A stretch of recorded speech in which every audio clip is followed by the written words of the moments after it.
might just be the fact that I live on the edge of the world. That's the forgotten places. 5 years ago in Slovakia, my internet speed was faster than the fastest speed I can get today here. Everything in this country is owned by the Queen. Every company works for the Queen. That's what registration means. Registration. Registration. Regis. Regis means belongs to the king. That's what it means. Regis as in regal. Means of the king. So when you register, you agree to work, or you agree that your business works for the people at the top of the pyramid. And so it doesn't matter which company you use to get an internet connection. They all are subdivisions of British Telecom. It doesn't matter which company you use, it's all the same. There's no difference between any of them. All of the wires and lines and transmissions and communications are owned by one company. So it's a giant monopoly. It took me a long time to understand why people still read newspapers. And although I don't agree with it as the most effective way of learning and gathering information, I understood that it was the only way that the government could get information to the people, as all of the technical systems were channeling information from private companies. So, and of course there's partnerships involved. Yeah, so your YouTube has a partnership with the government, and Twitter has a partnership with the government, and Instagram has a partnership with the government. They have elements that work together, and the British government has something called Brigade 77, which is a cyber warfare division which spies on the individual citizens through the technology in their own home. Because the enemy is not out there, the enemy is in their bedroom, right? And so the traditional media is the only way to maintain the regional-based propaganda. And essentially, if you have a company if you have a country, Freudian slip, if you have a country like Slovakia, which doesn't have a ownership-based monarchy, it has basically there's actually two countries. We talked about this before a long time ago. There's Slovakia and the Slovak Republic. They are two independent entities that function in the same geographical space. The people don't really understand how it works, but they're not the same thing. That's why you can have regions and districts, Okres and Krai, for example. So in a country like Slovakia, basically the government can sell anything that it owns, or private citizens can sell anything that they own to almost anybody. And the danger of that is that large foreign powers will come in and take control of everything. On the other side, the positive side is that people with more knowledge and more experience who are more motivated will come and help. So it's really an individual-based situation. I don't think it matters who owns what, as long as it works.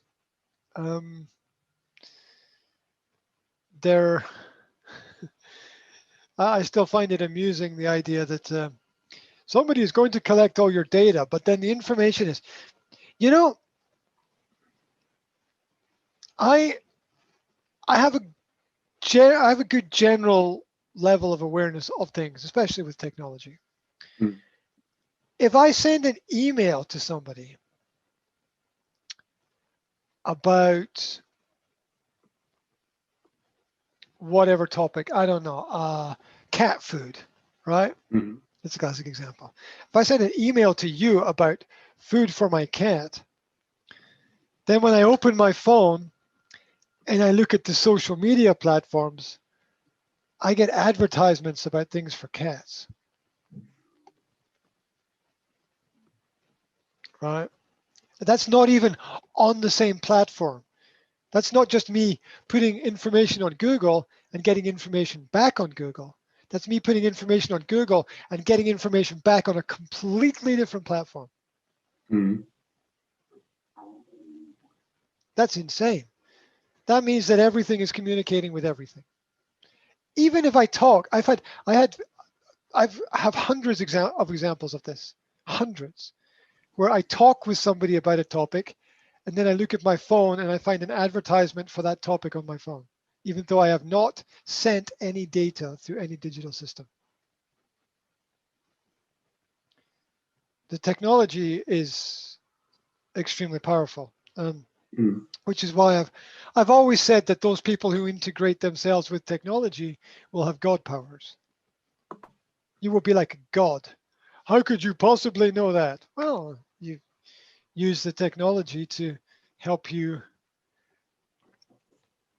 understand and gather information and look at the laws of averages and see how things are going to turn out. It's a great way to stay ahead of the game and look at what everyone else is doing. So basically everyone is spied on all the time, which is great because there's no way that anybody can process all of the data. So if I say to you, spies, children being trafficked illegally from country to country. If I say to you, Brigade 77, cyber warfare, all this information is going out over the internet and it's all in that matrix style 0 and 1s algorithms, and it all gets filed and sorted. And people get sent to check. You can access anyone's camera on anyone's computer or phone, even when those devices are off, and you can look through them. Even when the batteries are removed from the devices. You can take a battery out of a phone and somebody can still access your camera and look through it on your phone. Right. So, and this is old. This was happening 5, maybe even 10 years ago. Definitely 5 years ago. So it's all old stuff.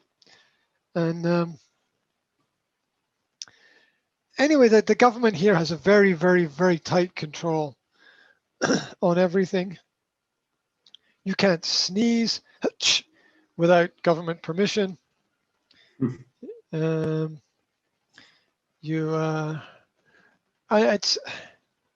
It's interesting because I always, in my experience, despite all the bureaucracy that exists in Slovakia, people still seem to be much more free there to do the things that they want to do. It's crazy. More free there than here, in my opinion.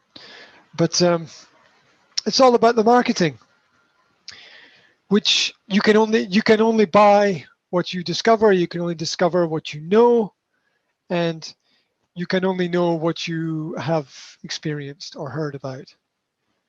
It's the vicious circle of marketing. So why do you want to buy this car or this shirt or this washing machine or any product? Why do you want to buy it? Well, you you've received some information and you think it's going to make the quality of your life better. And this country is still the best country in the world in terms of marketing. After all, we are Great Britain, right? Not just Britain, but Great Britain. Another fantastic piece of psychological marketing to make everybody think that we're wonderful. And so it's, if there's a problem with the internet connection, I hate saying this. I hate saying this. If there's a problem with the internet connection, it's most probably on my side. Don't want it to be, because you do the best that you can. But sometimes I'm amazed anything works here. I pray to the great gods of technology every day. Thank you, gods of technology, for making everything turn on, for making everything work. Yeah, well, it will work as long as I pay my energy bills. So when you stop paying the energy bills, it all stops working. I'm still amused by everybody's fascination with telephones and using telephones, just in a financial sense. I pay £25, well, between £20 to £25 a month for my mobile phone, and I pay between £20 to £25 a month for my internet connection. Now, as is the system in most countries, you can't have all of that in one. You can't have your phone and your internet connection all in one. You can't have your internet connection for your home and your phone and your mobile phone together. I don't think that's possible in any country, because everybody needs to find what works for them, and there are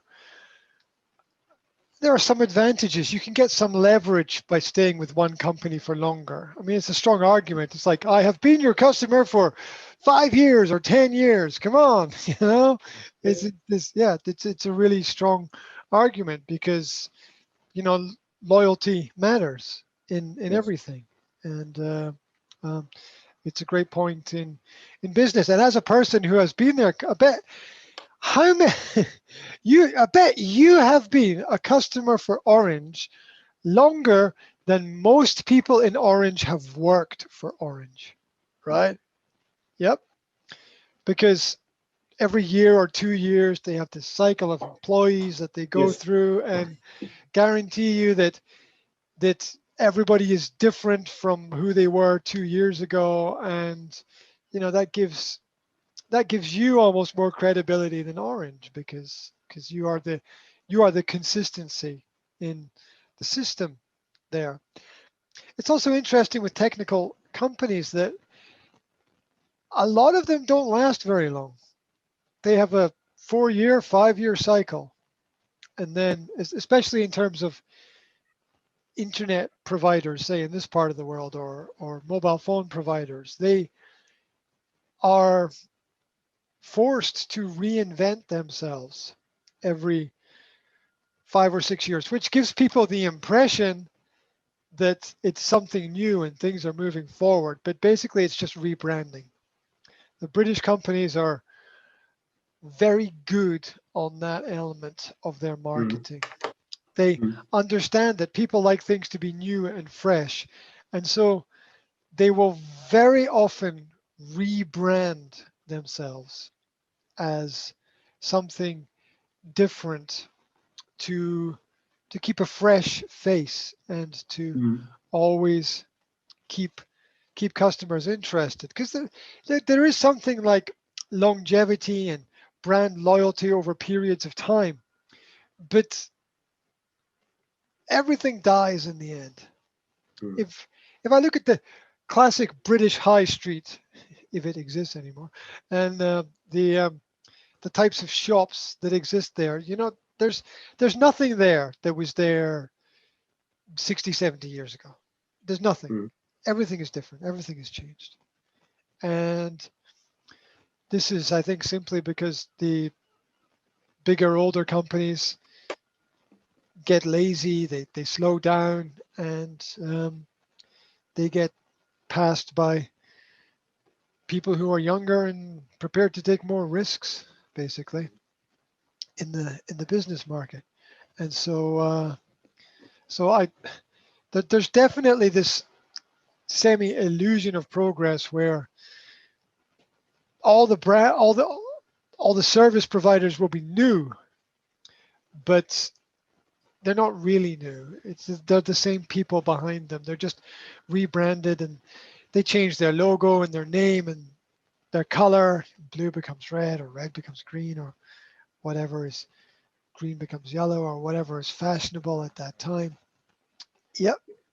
Yeah. I mean, that's a classic marketing strategy. You've got to understand where you're different. You also have to understand the pain points of your customer. Like, what are your customers' problems? What do they have to deal with, and where what you have is going to try to help them with their problems. But to be really honest, I have seen very, very few products that actually solve the problems that Uh, yeah, that this is people have. depends your expectations. Oh yeah. Or your needs.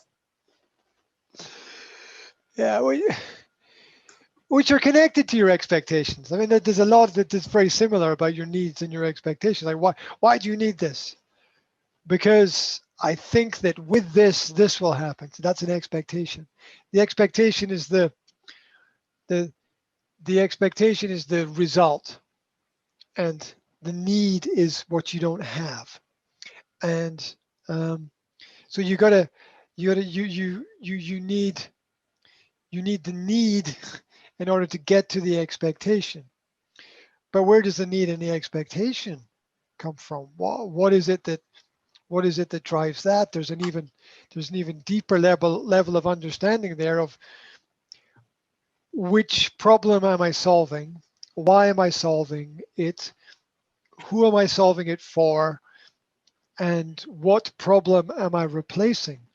Mm. Meaning that if you work with me, you will get this.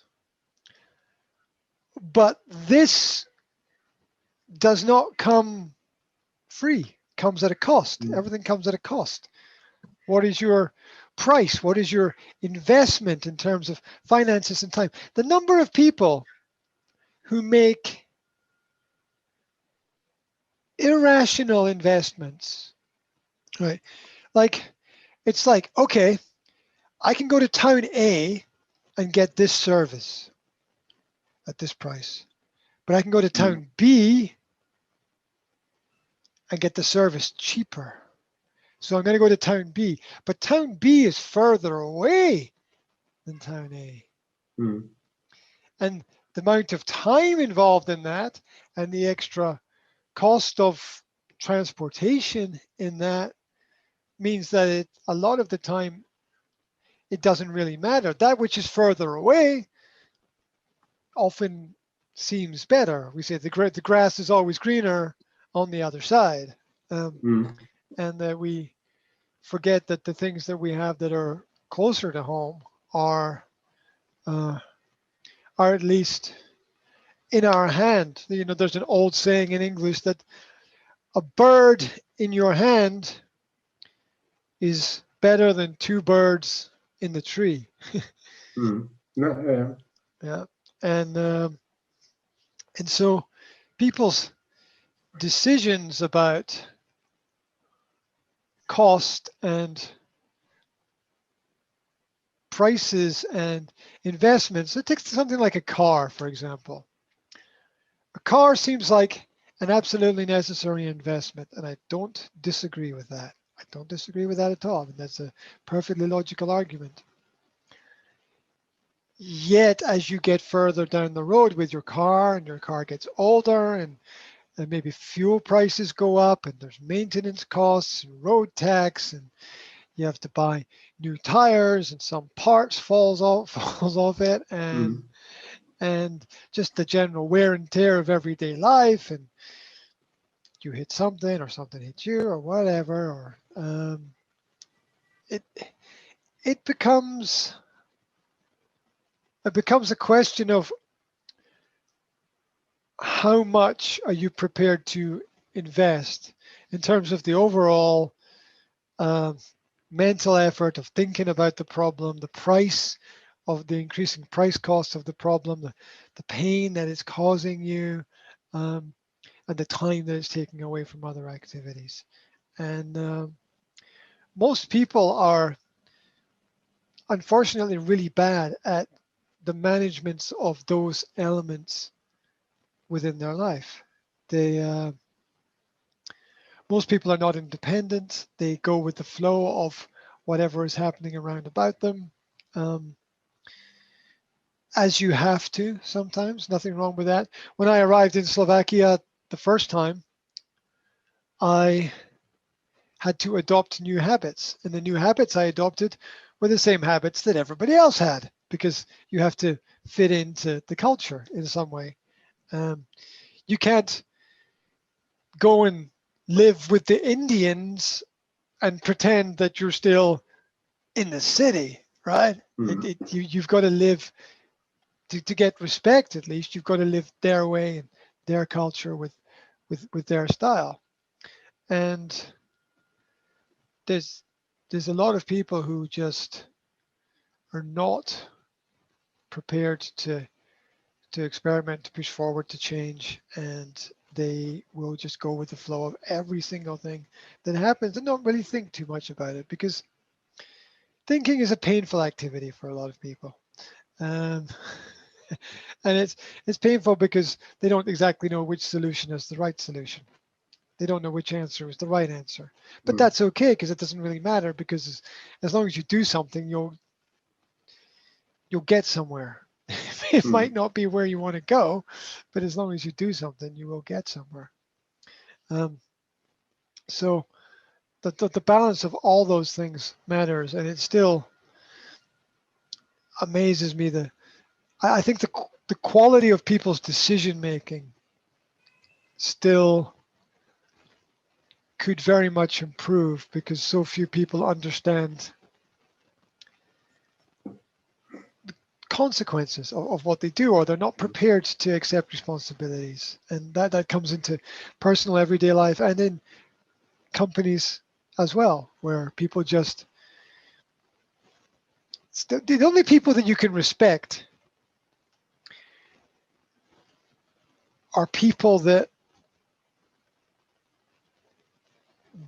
drive forward in a mission with great energy and tell the truth about what they're doing. Outside of that, it's very, very hard to respect anyone at all, because most people tend to, oh, the company wants this today, so I'll do this, or the company wants this tomorrow, so I'll do that. And these things might be complete opposites. And the people seem to be generally happy about that, because, well, yeah, I know the boss said this day, but then the boss changed their mind and said that day. And it's like, well, I understand you don't want to cause resistance in the system, so fair enough. But I think we talked a little bit about, oh yeah, it circles back to what we talked about before, because I was very happy that we discussed the need to make a decision previously, because I actually thought about that this week. I was thinking about our last conversation. I was thinking about some of the things that I liked about it, and one of the things was the fact that we're paid to make decisions. We're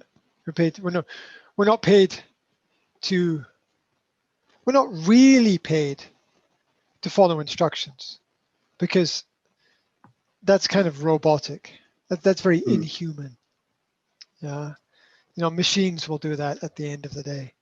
At the end of the day, machines will deliver things. At the end of the day, machines will stack the shelves in the supermarkets and the warehouses.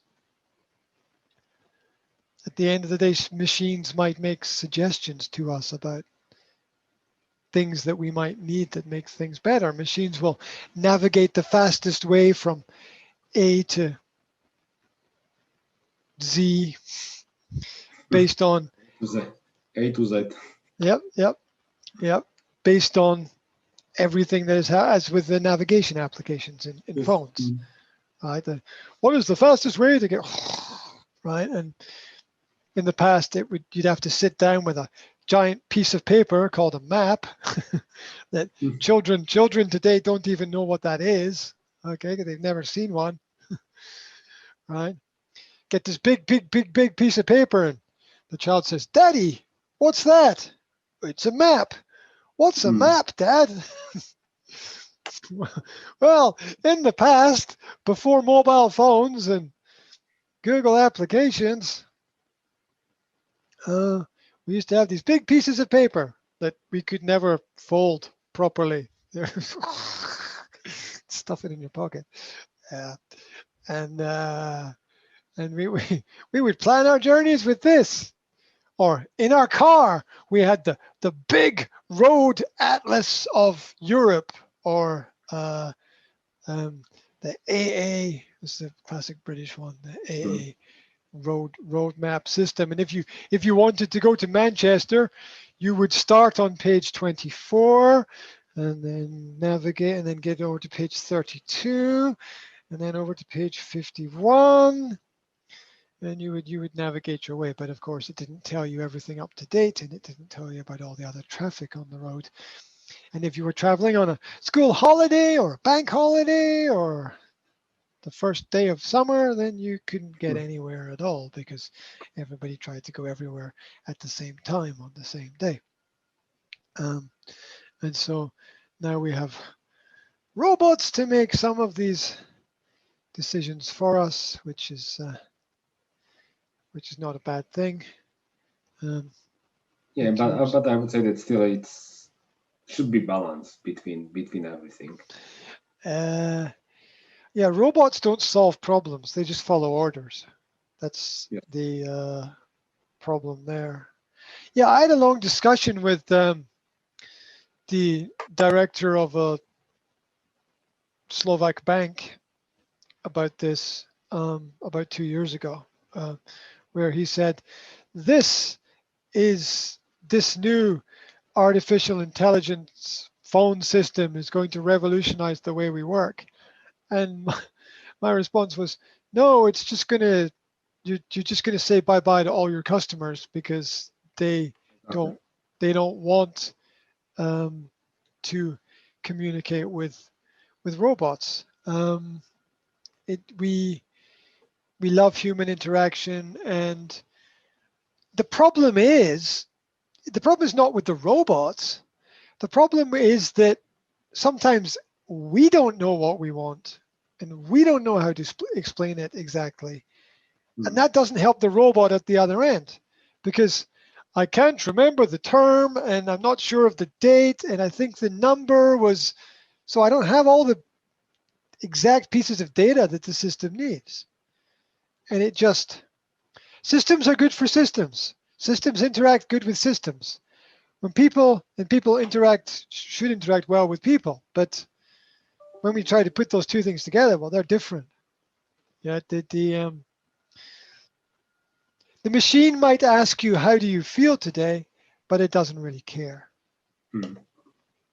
And that makes a big difference. And also the number of times I have tried to give my money to a company and not been able to because of some silly system that they have. Like, here's one. So I have 2 daughters. Each of my daughters has a phone, and each of the phones has a SIM card in it. Now, if I want to add credit to my daughter's phones on a monthly basis, I have to top up the SIM card by adding extra credit to it. Guess what? You can only add credit to one SIM card, not two SIM cards. You can In only one add payment. from one person. One person can only add credit to one SIM card, not two. Trust me, I spent hours and hours and hours trying to solve this and eventually gave up. It was impossible. It was Mm. physically impossible to add credit to the phone. And I'm trying to give my money away. I'm trying to give my money away to this company, and they're like, no, you can't do it. I'm like, well, what is the point? Well, what is the point of this whole service? What is the point of